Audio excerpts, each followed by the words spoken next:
যোৰহাটত জাপানীজ এনকেফেলাইটিছৰ প্ৰাদুৰ্ভাৱ বিগত 4 মাহত জিলাখনত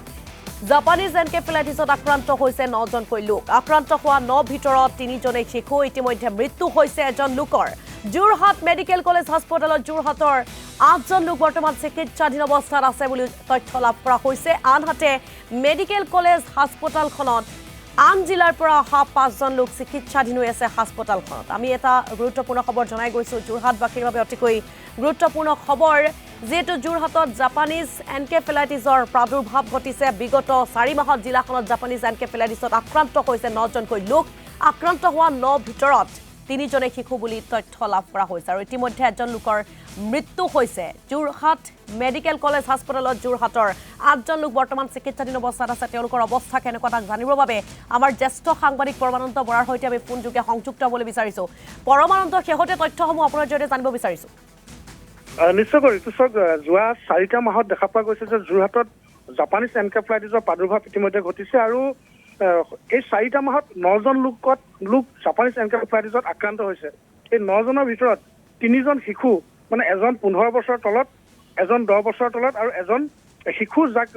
পিকটোত ৰখা হৈছে মুহূৰ্তত আইচিউত আছে আৰু বাকী কেইজন যোৰহাট চিকিৎসা মহাবিদ্যালয়ত ভৰ্তি হৈ আছে আৰু আমি যি জানিব পাৰিছো যে স্বাস্থ্য বিভাগ আছে তাৰ পৰা আমি জানিব পাৰিছো যে যোৰহাট চিকিৎসা মহাবিদ্যালয়খনত এই মুহূৰ্তলৈকে এই যি 9জনৰ 8জনে ইতিমধ্যে ভৰ্তি হৈ আছে তেওঁলোকৰ অৱস্থা ক্ৰমান্বয়ে সুস্থ হৈ আহিছে বুলি আমি জানিব পাৰিছো কিন্তু সমানে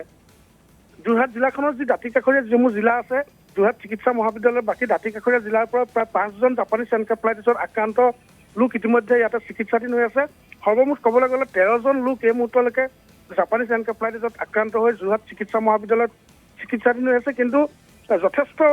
প্ৰাদুৰ্ভাৱ ঘটিছে আৰু যাৰ বাবে ইতিমধ্যে আমি খবৰ লৈছিলো যে কেনেধৰণে ইয়াৰ সজাগতা বা টীকাকৰণ বা বিভিন্ন ধৰণৰ জিলাসমূহত বা বাগান অঞ্চলত বিভিন্ন স্থানত বিভিন্ন সজাগতামূলক ব্যৱস্থা লোৱা হৈছে নে নাই বা কেনেধৰণৰ ব্যৱস্থা কৰা হৈছে স্বাস্থ্য বিভাগৰ ফালৰ পৰা তেওঁলোকে কৈছে যে প্ৰতি সপ্তাহে বা প্ৰতিটো দিনতে আমি ইয়াৰ বাবে বিশেষ ব্যৱস্থা গ্ৰহণ কৰিছো যাতে জাপানীজ এনকেফেলাইটিছৰ প্ৰাদুৰ্ভাৱ আৰু বাঢ়িব নোৱাৰে কিন্তু আটাইতকৈ উদ্বেগজনক কথা যে যিহেতু বানপানী হৈ গৈছে বানপানীৰ পিছতে দেখা পোৱা গৈছে যে জাপানীজ এনকেফেলাইটিছৰ যথেষ্ট প্ৰাদুৰ্ভাৱ হয় আৰু এই মুহূৰ্তত পোহৰলৈ আহিছে এই তথ্য যে যোৰহাট জিলাখনতে 9জন লোক জাপানীজ এনকেফেলাইটিছত আক্ৰান্ত হৈছিল 9জনৰ এজনৰ ইতিমধ্যে মৃত্যু ঘটিছে আৰু 8জনে যোৰহাট চিকিৎসা মহাবিদ্যালয়ত ভৰ্তি হৈ আছে যোৰহাট জিলাখনৰ দাঁতিকাষৰীয়া স্থানৰ পৰা 5জন জাপানীজ এনকেফেলাইটিছত আক্ৰান্ত ব্যক্তি ইতিমধ্যে যোৰহাট চিকিৎসা